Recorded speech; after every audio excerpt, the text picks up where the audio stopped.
کئی بار عورتیں شیطان کے بہکانے میں آ کر بڑی بڑی غلطیاں کر جاتی ہیں، پھر وہ یہ نہیں دیکھتی کہ اس کا ان کے لیے فائدہ ہے یا نقصان۔ اس کہانی میں بھی ایک ایسی بیوہ عورت کا ذکر ہے جو اپنے جذبات کے ہاتھوں مجبور ہو کر آدھی رات کو بھائی کے سامنے ایسی باتیں کرتی ہے کہ آپ کے رونگٹے کھڑے ہو جائیں گے۔ اس لیے کہانی کو غور سے سنیں۔ میری بیوی اپنے ماں کے گھر گئی ہوئی تھی۔ گھر پر صرف میں، بچے اور میری بیوہ بہن تھی۔ ویسے تو میری بیوہ بہن آنگن میں سوتی تھی، لیکن بارش کے امکان تھے، اس لیے میں نے کہا کہ وہ میرے کمرے میں ہی سو جائے۔ اس کی چارپائی اٹھا کر میں نے اپنے کمرے میں ڈال دی اور خود اپنے بستر پر لیٹ گیا۔ آدھی رات گزر گئی تھی کہ مجھے ایسا لگا جیسے میری بیوہ بہن کی چارپائی پر کچھ ہلچل ہو رہی ہو، لیکن کمرے میں مکمل اندھیرا تھا، اس لیے مجھے کچھ نظر نہیں آیا اور یہی لگا کہ شاید وہ جاگ رہی ہوگی۔ میں بھی دن بھر تھکا ہوا تھا، اس لیے کچھ ہی دیر بعد مجھے دوبارہ نیند آ گئی۔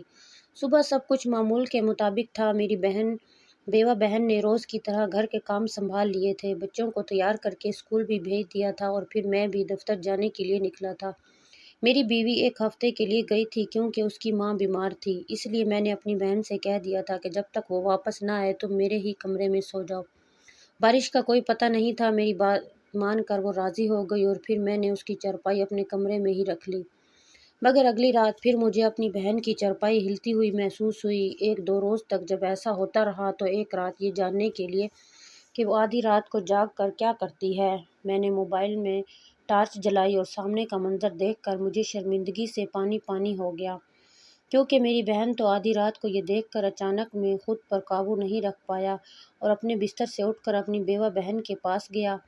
میری بیوی ماں کے گھر گئی ہوئی تھی اور مجھے روکنے والا کوئی بھی نہیں تھا۔ جب مجھے قریب آتا دیکھ کر گھبرا گئی اور جلدی سے اپنے دوپٹے سے سب چھپانے کی کوشش کی، لیکن میں نے پہلے ہی دیکھ لیا تھا، اس لیے میں نے آہستہ سے اس کا دوپٹہ ہٹا دیا تو وہ شرم سے نظریں چرانے لگی۔ میں نے اسے سینے سے لگا لیا کیونکہ اس کا صبر بھی ختم ہو چکا تھا اور پھر میں نے خود اپنے ہاتھوں سے اس رات اپنی بیوہ بہن کو اپنا نام دے دیا۔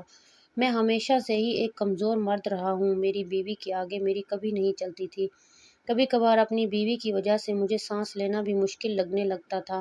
میں اس کے ساتھ بالکل بھی خوش نہیں تھا، لیکن بچوں کی زنجیر میرے پاؤں میں جکڑی ہوئی تھی، اس لیے میں اپنی بیوی کی غلامی کرنے پر مجبور تھا۔ پھر جب میری چھوٹی بہن بیوہ ہوئی تو میری بیوی نے اس کی زیادہ مدد بھی نہیں کرنے دی اور اس کے گھر جانے سے بھی منع کر دیا، لیکن پھر ایک دن بہت مجبور ہو کر میں نے اپنی بیوہ بہن کو اپنے گھر لے آیا اور اس بات پر میری بیوی نے خوب شور مچا دیا۔ میری بیوی بالکل بھی راضی نہیں تھی کہ میری چھوٹی بہن دوبارہ ہمارے ساتھ رہے۔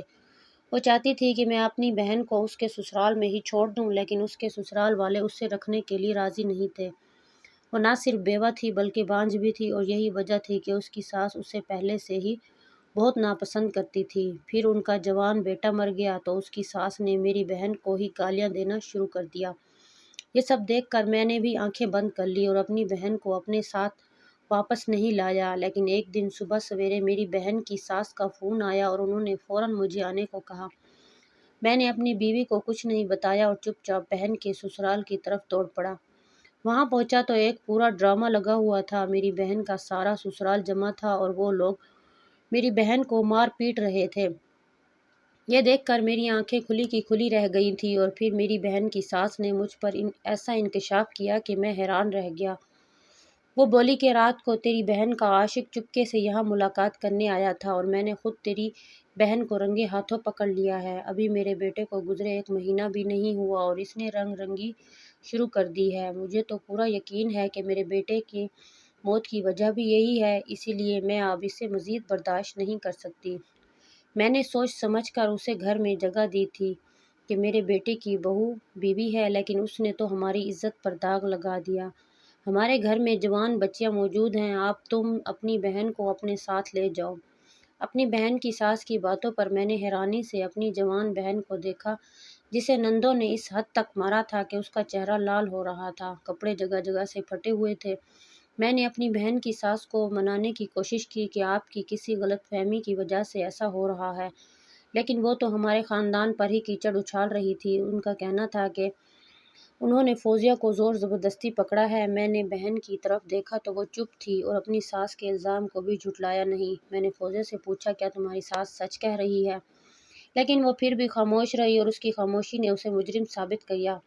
اس کے سسرال والوں نے اس کا سامان میرے سامنے پھینک دیا اور کہا کہ اس بے وقوف کو اپنے ساتھ ہی لے جاؤ۔ ضرورت نے ایسا کیا کیا ہوتا ہے کہ میں نے اس کا ہاتھ پکڑ کر بہن کو گھر لے آیا۔ میری بیوی جو گھر پر بیٹھی تھی، جب اس نے مجھے میری بیوہ بہن کے ساتھ دیکھا تو خوب ہنگامہ مچا دیا اور بولی، پہلے اس نے اپنے شوہر کو کھا لیا اور اب آپ اسے ہمارے گھر لے آئے ہیں۔ اس کے سسرال والے تو اسے رکھنا ہی نہیں چاہتے تھے کیونکہ انہیں اپنے بیٹے کی جائیداد کا حصہ اسے دینا پڑتا۔ آپ کو ہی اسے وہاں چھوڑ کر آنا چاہیے تھا۔ میں اب اپنی بیوی کو کیا بتاتا کہ کن الزامات کو سہ کے میں اپنی بہن کو یہاں لایا تھا۔ میں نے اپنی بیوی سے کہہ دیا کہ کچھ عرصے یہ یہی رہے گی اور پھر میں اس کی دوسری شادی کا انتظام کر دوں گا۔ یہ بات میری بیوی کو برداشت نہیں ہوئی لیکن مجبوراً وہ چپ رہ گئی۔ ہمارے گھر میں 2 ہی کمرے تھے اور ایک صحن تھا۔ بہن کی شادی کے بعد اس کا کمرہ ہم نے اپنے بچوں کے حوالے کر دیا تھا، اس لیے جب فوزیہ آئی تو اس کے لیے کوئی کمرہ باقی نہیں رہا تھا۔ میں نے اپنی بیوی سے کہا کہ اسے بچوں کے ساتھ ہی ایڈجسٹ کر دو، لیکن میرے بچوں نے صاف انکار کر دیا۔ بولے، بابا ہم اپنا کمرہ کسی کے ساتھ شیئر نہیں کر سکتے، آپ فوزیہ کو اپنے کمرے میں رکھ لیں۔ اب میں اپنی بیوہ بہن کو اپنے کمرے میں کیسے رکھتا؟ اس لیے میری بیوی نے کہا کہ فوزیہ کے لیے آنگن میں چارپائی لگا دوں گی، وہ آرام سے سو جائے گی، آپ فکر مند نہ ہوں۔ یہ بات مجھے اچھی نہیں لگی تھی لیکن میرے گھر میں میری بیوی کی ہی چلتی تھی، اس لیے میں نے کچھ نہیں کہا اور فوزیہ بھی خاموش رہی۔ اب تک سمجھ نہیں پایا تھا کہ الجلا فوزیہ کی ساس نے اس پر الزام لگایا تھا۔ فوزیہ نے اس کی تعریف کیوں نہیں کی؟ کیوں یہ نہیں بتایا کہ اس کا کوئی عاشق نہیں؟ کیا فوزیہ کی ساس سچ کہہ رہی تھی؟ ان سالوں نے مجھے بہت پریشان کر دیا تھا مگر میں نے اپنی پریشانی کو اپنے چہرے پر ظاہر نہیں ہونے دیا تھا، کیونکہ اگر میری بیوی کو اس بارے میں تھوڑی سی بھی خبر ہو جاتی تو وہ خود فوزیہ کو آنگن میں بھی جگہ دینے کو تیار نہ ہوتی۔ وہ ہمیشہ بات کو بڑھا چڑھا کے پیش کرتا تھا۔ فوزیہ کو ایک دن بھی نہ گزرا تھا کہ میری بیوی نے پورے گھر کی ذمہ داری اس کے کندھوں پر ڈال دی۔ باورچی خانے سے لے کر صفائی تک کا سارا کام اس کے حوالے کر کے میری بیوی خود بے فکر ہو گئی اور فوزیہ بھی چپ چاپ پورے گھر کا کام سنبھالنے لگی کیونکہ اسے بھی میری بیوی کی فطرت کا بخوبی علم تھا۔ مجھے یہ سب باتیں اچھی نہیں لگتی تھی لیکن میں پھر بھی اپنی بیوی کے خلاف ایک لفظ کہنے کی ہمت نہ کرتا تھا، اس لیے میں اپنی بہن کو نوکرانی بنتے دیکھنے لگا۔ ایک دن میں کام سے لوٹا تو میری بیوی نے کچھ عجیب سی باتیں کرنے لگ گئی۔ فوزیہ کا انداز کچھ ٹھیک نہیں لگتا، مجھے تو ایسا لگتا ہے جیسے شوہر کے مرنے کے بعد وہ بے راہ ہو گئی ہو۔ اپنی بیوی کے منہ سے یہ بات سن کر میں نے غصے سے اسے دیکھا اور کہا، کیا باتیں کر رہی ہو؟ میری بہن بیوہ ہے، عدت میں ہے، تم اس حوالے سے یہ سب کیسے کہہ سکتی ہو؟ میری بیوی نے منہ بنایا اور بولی، وہی تو کہہ رہی ہوں جو اپنی آنکھوں نے دیکھا ہے، اگر میری بات پر اعتبار کرو تو، نہیں تو نہ کرو، جلدی ہی تمہیں خود حقیقت کا پتہ چل جائے گا، پھر بیٹھ کر اپنا سر پکڑنا۔ میں غصے سے پوچھا، تم کیا کہنا چاہتی ہو؟ اور وہ بولی، تمہاری بہن کہیں چھپ چھپ کر ملتی ہے، لگتا ہے اس کی جوانی برداشت نہیں ہو رہی، جلدی کوئی رشتہ دیکھو اور اسے یہاں سے چلا دو، اس سے پہلے کہ بدنامی کا تانگا ہمارے سر پر چڑھ جائے۔ بیوی کی بات سن کر مجھے فوزیہ کی ساس کی بات یاد آ گئی، کچھ ایسا ہی انہوں نے بھی کہا تھا۔ کچھ دیر کے لیے بالکل خاموش ہو گیا اور پھر میں نے اپنی بیوی سے کہا کہ فوزیہ کی عدت پوری ہونے دو، اس سے پہلے میں کیسے اس کی شادی کا سوچ سکتا ہوں، ابھی اس کے شوہر کو 1 مہینہ ہی ہوا ہے۔ میری بیوی زور سے ہنسی اور بولی، تمہیں اس کی عدت کی فکر ہے لیکن اسے اپنی عدت کی کیا پرواہ، تم بیٹھ کر شرعی تقاضوں کے بارے میں سوچتے رہو اور وہ چپکے سے کچھ کر کے نکل جائے گی اور ہم یوں ہی ہاتھ ملتے رہیں گے۔ بہت ہی کڑوی زبانی میں اپنی بات مکمل کر کے میری بیوی بچوں کے کمرے میں چلی گئی اور میں ایسے ہی سوچتا رہا۔ میں غرق ہو چکا تھا، کیا واقعی میری بہن کا کردار ٹھیک نہیں تھا؟ اس کا کسی کے ساتھ کوئی تعلق تھا؟ یہ کیسے ممکن تھا؟ اس کی ساس اور میری بیوی دونوں ایک ہی طرح کی باتیں کر رہی تھیں، جبکہ میں نے تو اپنی بیوی کو یہ بھی نہیں بتایا تھا کہ میں فوزیہ کو اس کے سسرال سے کیوں لایا ہوں۔ میں نے سوچا تھا کہ میں اکیلے فوزیہ سے بات کروں گا اور پوچھوں گا کہ یہ کیا معاملہ ہے، اور پھر 2 دن ہی گزرے تھے کہ مجھے موقع مل گیا۔ میری بیوی بازار گئی تھی، بچے ٹیوشن پڑھنے گئے تھے اور میں فوزیہ ہی گھر پر تھی۔ فوزیہ میرے لیے چائے لے کر آئی تو میں نے اسے اپنے قریب بٹھایا اور پوچھا، اس نے تمہاری ساس سے کیا کہا تھا؟ تم نے ایسا کیا کیا کہ انہوں نے تم پر اتنا بڑا الزام لگا دیا؟ میری بات سن کر وہ سر جھکا گئی اور بالکل خاموشی ہو گئی، ایک لفظ بھی نہیں بولا۔ میں نے کہا، فوزیہ اس طرح تمہاری بدنامی ہوگی، تم بتاؤ آخر ہوا کیا تھا؟ اس نے میری طرف ایک نظر ڈالی، آنکھوں سے آنسو بہنے لگے اور وہ اٹھ کر چلی گئی۔ اس کی خاموشی مجھے زیادہ چبھ رہی تھی۔ اگر وہ مجھے کھل کر ساری حقیقت بتا دیتی تو میں اپنی بیوی کا مقابلہ بھی کرتا اور دنیا والوں کا بھی، لیکن اس کی خاموشی ہی اسے چور ثابت کر رہی تھی۔ میں نے بہت پوچھا مگر اس نے کچھ نہیں کہا اور یوں دن گزرتے رہے۔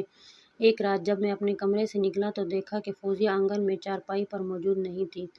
میں نے یہاں وہاں دیکھا مگر وہ کہیں نظر نہیں آئی اور پھر تھوڑی دیر بعد وہ چھت کی سیڑھیاں اترتی ہوئی نیچے آ رہی تھی۔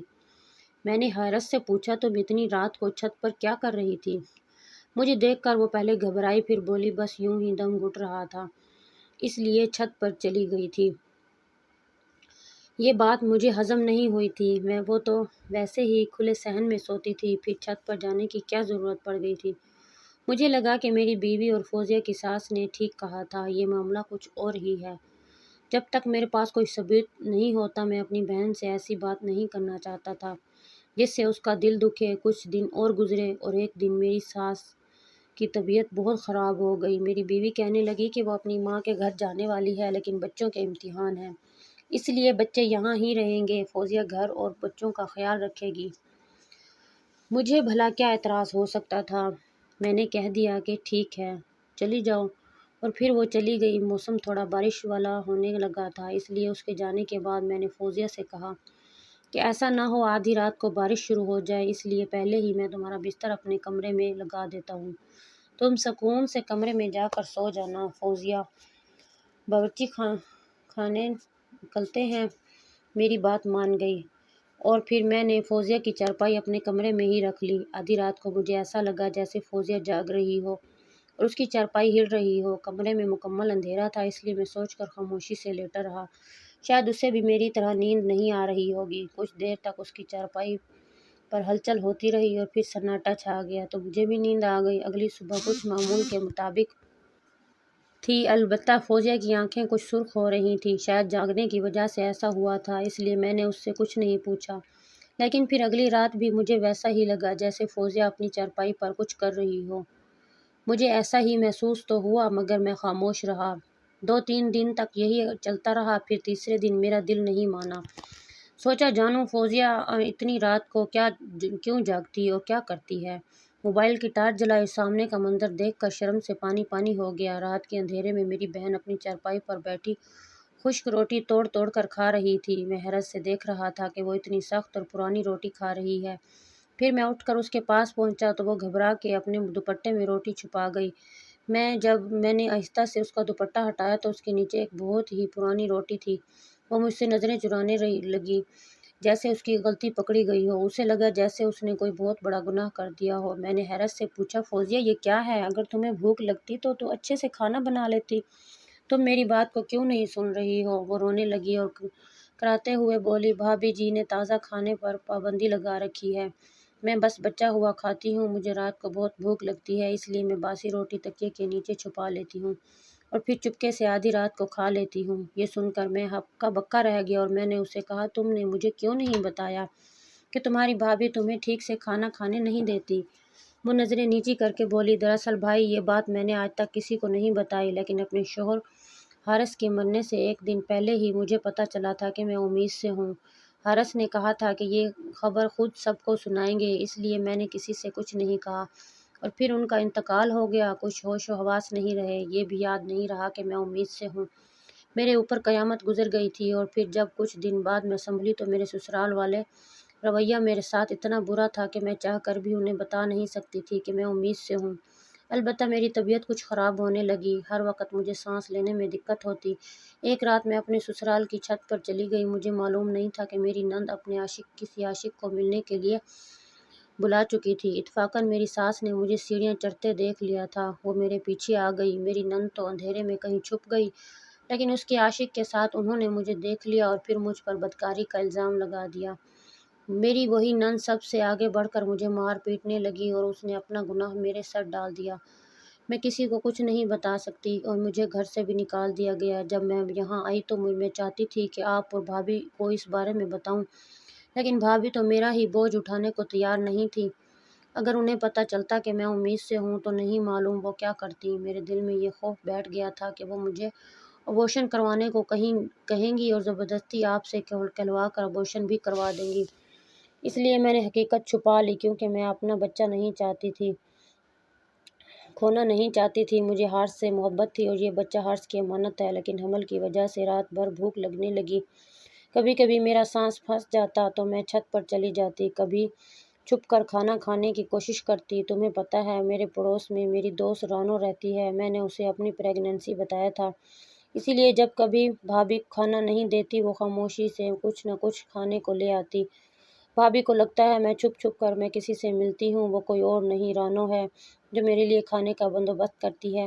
میں کبھی آپ کو یہ بات اس لیے نہیں بتا پائی کیونکہ اگر میں یہ حقیقت آپ کو بتاتی تو آپ کا گھر ٹوٹ جاتا۔ میری وجہ سے آپ بھابھی سے لڑ جھگڑ کرتے، اور بھابھی کو تو عادت ہے ایسی کہ وہ فوراً گھر چھوڑ کر چلی جاتی ہیں۔ میں نہیں چاہتی تھی کہ میرے بعد آپ کا گھر بھی بگڑ جائے، اس لیے چپ رہی۔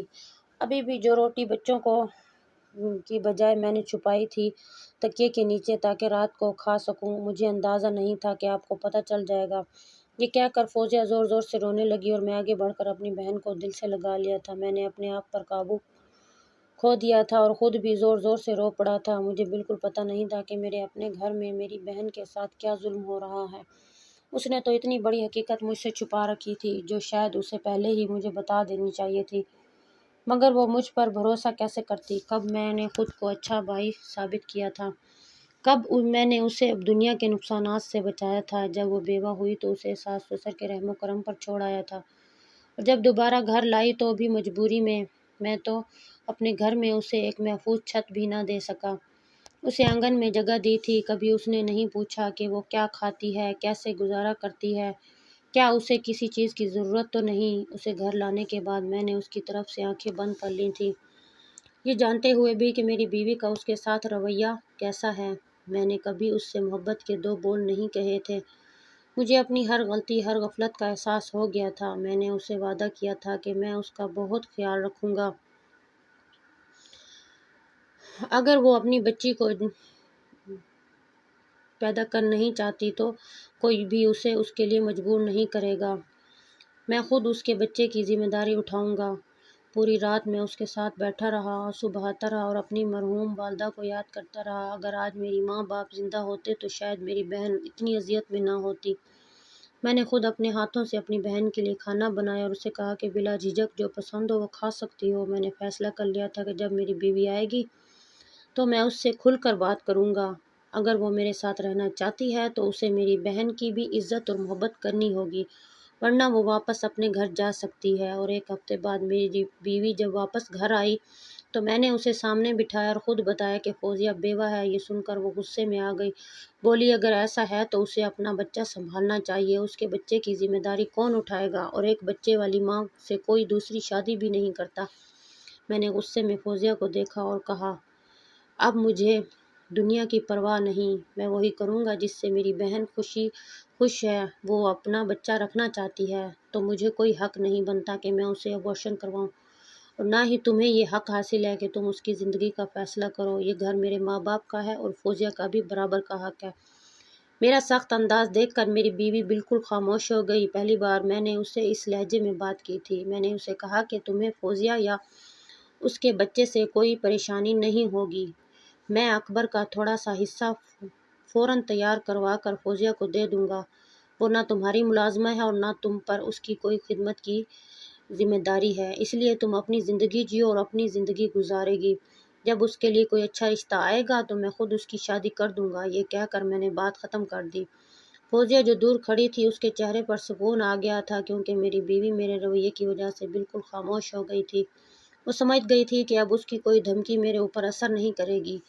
زندگی میں پہلی بار شاید میں نے بھائی ہونے کا فرض نبھایا تھا، اور ایسا کر کے مجھے بہت خوشی اور سکون محسوس ہوا تھا۔ ہم جیسے مرد جو اپنی بیویوں کے سامنے کمزور ہو جاتے ہیں، وہ کبھی اپنے دوسرے رشتوں کے ساتھ انصاف نہیں کر پاتے۔ میری بیوی ہمیشہ مجھے بلیک میل کرتی تھی کہ وہ گھر چھوڑ کر چلی جائے گی، اور میں بچوں کی خاطر چپ رہا، لیکن اسی وجہ سے میری بہن نے کتنی شرمندگی اور تکلیف اٹھائی اس کا میں نے اندازہ بھی نہیں لگا سکتا تھا۔